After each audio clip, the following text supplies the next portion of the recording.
Hello everyone, welcome to my channel that is related to history. Okay, so आज का हमारा topic है industrial revolution और birth of capitalism, ठीक है, एंड बर्थ ऑफ कैपिटलिज्म. सो ये दो अलग अलग टॉपिक्स हैं, industrial revolution and birth of capitalism, पर इन दोनों के बीच में एक लिंक है, वो हम इस चैप्टर की जर्नी के थ्रू समझेंगे, ठीक है. अगर ठीक है, चलिए शुरू करते हैं. तो the industrial revolution refers to the era in which economic production shifted from the use of hand tools to the use of power machinery fueled primarily by coal and steam. Most of this process took place between 1750 and 1850 in Europe and proletariat, the urban working class. तो 3 points मैंने यहाँ लिखे जो सबसे एक intro के लिए बहुत ज़रूरी है कि जो इंडस्ट्रियल रेवोल्यूशन है वो एरा है. जब भी हम इंडस्ट्रियल रेवोल्यूशन कहते हैं तो उससे मतलब हमारा क्या होता है, उससे हमारा ये मतलब होता है कि हम उस एरा, उस दौर की बात कर रहे हैं, उस पीरियड की बात कर रहे हैं जब इकोनॉमिक प्रोडक्शन जो है वो शिफ्ट कर रहा है. शिफ्ट कैसे कर रहा है, अब इसको मैं एक छोटे से एग्जांपल से आपको समझाती हूँ, ठीक है. देखिए, पहले जो चीज़ें थी, जैसे आप एग्रीकल्चर में भी देखेंगे तो आजकल भी जो बहुत डीप इलाके हैं जहाँ मशीनरी नहीं है, ठीक है, तो वहाँ पर मैनुअल टूल्स से काम होता है, ठीक है. तो अब जैसे मशीनरी आ गई है, जैसे आप अपने घर में भी देखेंगे तो जो किचन का सामान होता है तो कई घरों में मैनुअल टूल्स होते हैं, कई घरों में मशीनरी आ गई होती है जो कि इलेक्ट्रिसिटी से फ्यूल्ड होती है ना. तो बेसिकली मैं आपको ये बताना चाह रही हूँ कि ये वो पीरियड है जब एक पूरे समाज में जो शिफ्ट है, इकोनॉमिक मशीनरी का शिफ्ट आ रहा है, मैनुअल टूल से, हैंड टूल से, हाथ के औजारों से मशीनों में चीज़ें जा रही हैं, ठीक है. और मशीन कैसे चलती है, मशीन चल रही है कोल से और स्टीम से. कोल से जनरेट होने वाली जो स्टीम है उससे मशीनें चल रही हैं, ठीक है. तो बेसिकली ये सब कब हुआ, ये सब हुआ 1750 से 1850 के बीच में, ठीक है. 1750 से 1850 के बीच में ये वो पीरियड है जब आपका इंडस्ट्रियल रेवोल्यूशन हो रहा है. तो कहीं पर अगर आपको MCQ मार्क करना हो तो याद रखिएगा, ठीक है. अच्छा जी, ये ज़्यादातर प्रोसेस इस पीरियड में हो रहा है, यूरोप में हो रहा है, सही है. तो आप industrial revolution is the era in which the economic activities, the economic production is shifting from the hand tools towards the machinery and the machinery is mainly pumped, fuelled, or it's getting the energy from the coal and the coal generated steam. ठीक है, इतना समझ में आ गया. चलिए एक चीज़ और है, proletariat. What is a proletariat, why we use this term, कहाँ पर यूज करनी है. तो प्रोलेटरेट टर्म आप कब यूज करेंगे, when you are talking about the urban working class. Urban working class यानी कि वो लोग जो शहरों में रह रहे हैं, जो गांव में नहीं रह रहे हैं, जो शहरों में रह रहे हैं, और जो वर्किंग क्लास है, ठीक है. तो जब भी आप क्लास डिवीजन देखेंगे तो उसमें एक तबका ऐसा होगा जो कहीं ना कहीं इकोनॉमिक एक्टिविटीज़ जितनी भी हो रही हैं उसका ज़्यादातर लेबर फोर्स वो तबका है, वो हिस्सा है, समाज का वो सेट है, वो पार्ट है ना. जैसे अगर आपकी कोई भी इकोनॉमी है जो कि अगर फार्मर्स उसको इन्फ्लुएंस करते हैं, एग्रीकल्चरल एग्रेरियन इकोनॉमी है, तो जाहिर सी बात है कि वहाँ का जो काश्तकार है, जो लेबरर है, जो फार्म लेबरर है, वो मेन एक बहुत इम्पॉर्टेंट पार्ट है उस इकोनॉमी का. इसी तरीके से जब इंडस्ट्रियल रेवोल्यूशन आ रहा है तो एक क्लास बन रही है, एक नए लोग हैं जो उससे जुड़ रहे हैं, है ना. जैसे जब यूट्यूब आया तो जो लोग यूट्यूब से जुड़ गए, जिन्होंने यूट्यूब पे काम करना शुरू किया, वो यूट्यूबर कहलाए, ठीक है. इसी तरीके से टिकटॉक आया तो टिकटॉक पे जो लोग जुड़ गए, उससे काम करना शुरू किया तो एक क्लास बन गया, है ना. इसी तरीके से जब इंडस्ट्रियल रेवोल्यूशन आ रहा है तो जो लोग वर्किंग क्लास से बिलोंग करते हैं और जो शहरों में शिफ्ट कर गए, एक अर्बनाइजेशन हो रहा है, जो शहर आ गए और यहाँ पर वो अपना काम कर रहे हैं, इंडस्ट्रियल रेवोल्यूशन से जुड़े हुए हैं. सो वो क्या कहलाए, वो कहलाए प्रोलेटरेट, वो कहलाए अर्बन वर्किंग क्लास, ठीक है. शहरों में रहने वाली वो कॉम, वो कम्युनिटी जो कि किसी ना किसी तरीके से उन इंडस्ट्रीज़ का मेन फ्यूल है, जो वहाँ काम कर रही है, ठीक है. Urban working class, that is the proletariat. Okay, आगे बढ़ते हैं, ठीक है. तो मैंने थोड़ा सा यहाँ पे मिला दिया है. अब आपको आ जाना है यहाँ पर, इस टॉपिक पे आ जाना है कॉजेज ऑफ इंडस्ट्रियल रेवोल्यूशन पे, कि इंडस्ट्रियल रेवोल्यूशन जो हुआ उसके महत्वपूर्ण मेन बहुत पॉइंटर्स अगर मैं लिखूं, 2-3 मतलब अगर मुझे ऐसे उंगलियों पे गिनने हो तो क्या क्या कॉजेज हो सकते हैं मेन। तो देखिए, कॉजेज को समझने से पहले जहाँ रिवोल्यूशन आ रहा है वहाँ को समझ लीजिए, उस जगह को समझ लीजिए, कॉजेज अपने आप समझ में आ जाएंगे। तो सबसे पहले जिस टाइम पे इंडस्ट्रियल रिवोल्यूशन आया उस समय पे इंग्लैंड के पास क्या क्या है। इंग्लैंड के पास एक एजुकेटेड और मोबाइल पॉपुलेशन है, एक एजुकेटेड और मोबाइल यानी जो चल रही है, जो कहीं पे परमानेंटली सेटल्ड नहीं है, जो मूव कर रही है, ठीक है, ऐसी पॉपुलेशन है इंग्लैंड के पास, पहला पॉइंट।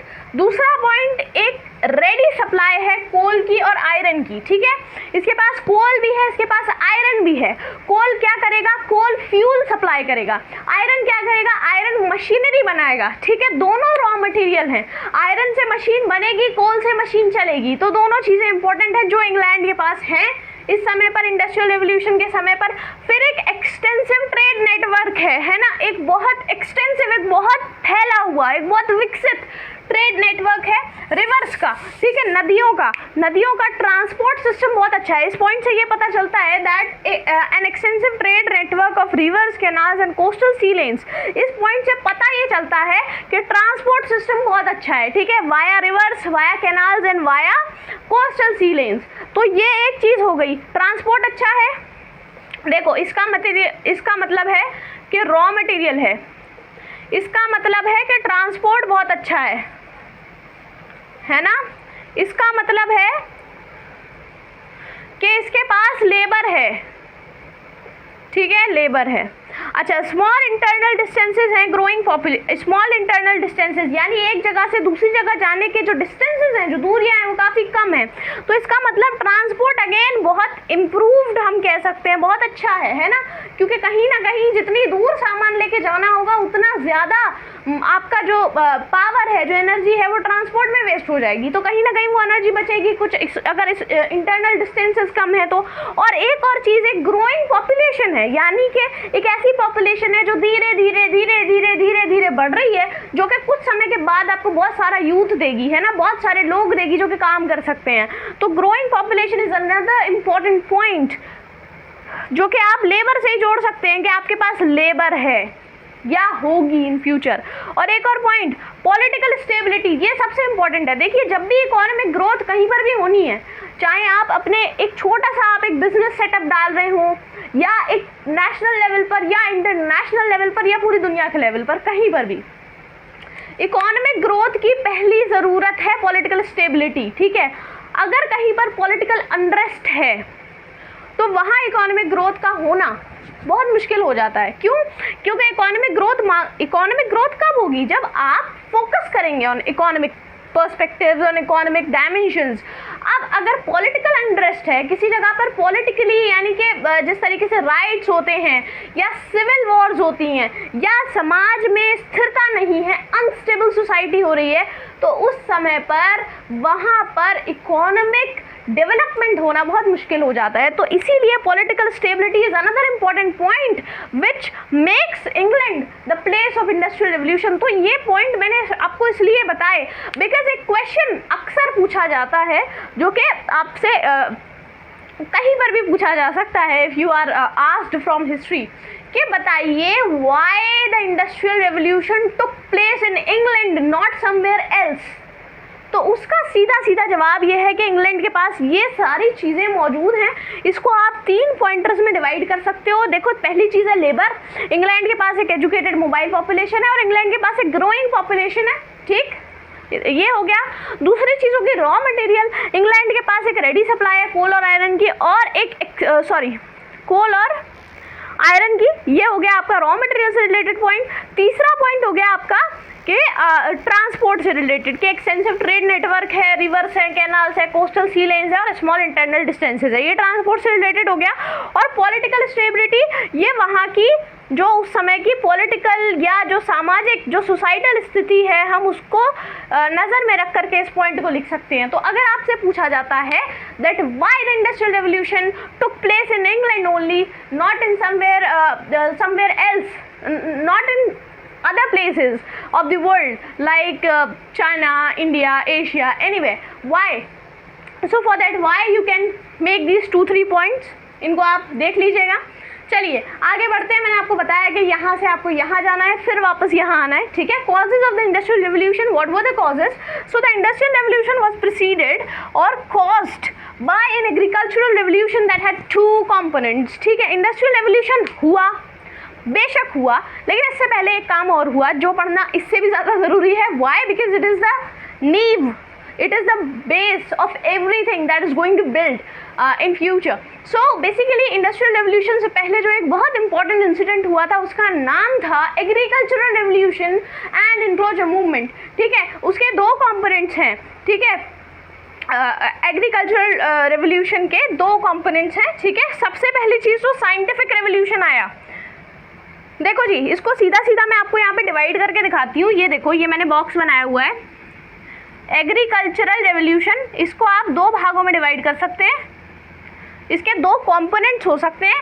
एक तो ये साइंटिफिक रेवोल्यूशन से प्रभावित हुआ और दूसरा ये इंक्लोजर मूवमेंट से प्रभावित हुआ। अब मैं आपको समझाती हूँ कैसे। देखो, एग्रीकल्चरल रेवोल्यूशन आया, सबसे पहले एग्रीकल्चरल रेवोल्यूशन होता क्या है? तो एग्रीकल्चरल रेवोल्यूशन जब हमारा एग्रीकल्चर जो है वो मैनुअल चीज़ों से शिफ्ट करके कहाँ पे आ गया? एग्रीकल्चर प्रोडक्शन, मशीनरी पे आ गया, जिसकी वजह से प्रोडक्शन बढ़ा, जिसकी वजह से बहुत सारे अच्छी चीज़ें भी हुई, बुरी चीज़ें भी हुई, जैसे कि डस्ट बाउल का इंसिडेंट अगर आपको याद हो, जो कि आपने 9th या 10th की हिस्ट्री में पढ़ा होगा, अगर वो आपको याद हो तो dust bowl is something that is not good, है ना। तो वही वाली बात है। तो आपको ये याद रखना है कि इंडस्ट्रियल रेवोल्यूशन से पहले हुआ एग्रीकल्चरल रेवोल्यूशन। एग्रीकल्चरल रेवोल्यूशन होने के दो मुख्य कारण रहे, या दो मुख्य उसके पिलर्स रहे। पहला था साइंटिफिक रेवोल्यूशन का डेवलपमेंट। अब साइंटिफिक रेवोल्यूशन के डेवलपमेंट से क्या हुआ? एक तो ये हुआ कि लोगों की अंडरस्टैंडिंग जो थी वो बदल गई, और दूसरा जो महत्वपूर्ण बदलाव आया वो ये था कि मशीनरी का डेवलपमेंट हुआ, ठीक है। लोगों ने मशीनें बनानी शुरू करी, जो काम पहले हाथ से किया जा रहा था, जैसे बीज डालने का काम है, जैसे खुदाई का काम है, जैसे आपका कटाई का काम है, ये सारे काम के लिए मशीनें डेवलप हुई। साइंटिफिक रेवोल्यूशन ने दो काम किए, एक तो माइंडसेट बदला, दूसरा मशीनें बनाई। और दूसरी चीज़ हुआ इंक्लोजर मूवमेंट, जो कि बहुत इंपॉर्टेंट है। इंक्लोजर मूवमेंट क्या था? Enclosure movement in British history the practice of fencing of into private property land formerly considered community property reached its peak in the 17th century and led to the migration of poor from the countryside to the towns, ठीक है। चलिए, okay, enclosure movement हम पढ़ रहे हैं। Enclosure movement बहुत important है। देखिए, पहले क्या होता था? कॉमन लैंड हुआ करते थे, कॉमन लैंड होते थे जिस पे कोई भी गरीब आदमी आया, उसने अपनी 4 बकरियाँ चरा ली, है ना, 4 बकरी चरा ली, और वो बकरी फिर उसका आगे चल करके उसका एक तरीके से इकोनॉमी का सहारा बन गया, उसका घर चल रहा है उन 4 जानवरों से। थोड़े से जानवर किसी ने भी ले लिए और इस तरीके से उसका घर चल रहा है। अब हुआ ये in the 16th and in the 17th and in the 18th century what happened was कि ये जो लैंड था ना, जिसको कॉमन लैंड कहते थे, एक्चुअल में ये प्राइवेट प्रॉपर्टी है उन लोगों की, उस कम्युनिटी की प्राइवेट प्रॉपर्टी है। अब हुआ क्या कि कुछ लैंड ओनर्स, गिनती के कुछ लैंड ओनर्स, उन्होंने इसकी फेंसिंग शुरू कर दी, इसके चारों तरफ क्या कह सकते हैं आप, बाउंड्री बनवानी शुरू कर दी, तार लगवानी शुरू कर दी, यानी इसको इनक्लोज कर दिया, इसको प्रॉपर्टी, प्राइवेट प्रॉपर्टी बना दिया, ठीक है। अब इससे हुआ ये कि जो गरीब आदमी है, जो पहले गांव में रह करके अपना गुजर बसर कर रहा था जानवर पाल के, है ना, अब वो ऐसा नहीं कर सकता। क्यों नहीं कर सकता? क्योंकि वो लैंड नहीं रही, है ना, वो ज़मीन ही नहीं रही, वो कैसे करेगा? तो कॉमन लैंड खत्म हो गई। अब जब वो कॉमन लैंड खत्म हो गई तो वो कॉमन लैंड गई कहाँ, ये भी तो समझना ज़रूरी है। तो ये कुछ प्राइवेट लैंड ओनर्स थे जिनके हाथ में ये पूरा प्राइवेट लैंड गया, कॉमन लैंड गया, और इस पर एग्रीकल्चर प्रोडक्शन शुरू हुआ भारी मात्रा में। और ये भारी मात्रा में जो एग्रीकल्चर प्रोडक्शन शुरू हुआ, इससे प्रोडक्ट तैयार हुआ, यानी जो क्वांटिटी थी उसकी, जो प्रोड्यूस की क्वांटिटी थी वो बहुत ज़्यादा थी, है ना। तो जब उस प्रोड्यूस की क्वांटिटी बहुत ज़्यादा थी तो इस तरीके से हम देखें तो एग्रीकल्चरल रेवोल्यूशन आया, यानी कि एग्रीकल्चरल प्रोड्यूस की बाढ़ आ गई एक तरीके से, है ना। अच्छा, इसके बहुत सारे सब टॉपिक्स भी हैं, कॉर्न लॉ है ना, फिर कॉर्न लॉ रिपील है, फिर बहुत सारी चीज़ें हैं इसके अंदर। डस्ट बाउल का इंसिडेंट मैंने आपसे बताया, फिर इसमें एक 16वीं सदी में हुआ था, एक 18वीं सदी में हुआ था, 2 इंसिडेंट्स थे। अच्छा, उसकी हम बात कभी और करेंगे। तो ये अपनी पीक पे पहुंच गया, ये जो फेंसिंग का काम था ना, ये 17वीं सेंचुरी में अपनी पीक पे पहुंच गया, ऊंचाई पे पहुंच गया, बहुत हद, मतलब लिमिट क्रॉस करके होने लगा, हम कह सकते हैं। और इसकी वजह से जो गरीब आदमी है वो कंट्री साइड से मूव करके टाउन्स में आने लगा, ठीक, इतनी बात समझ में आ गई।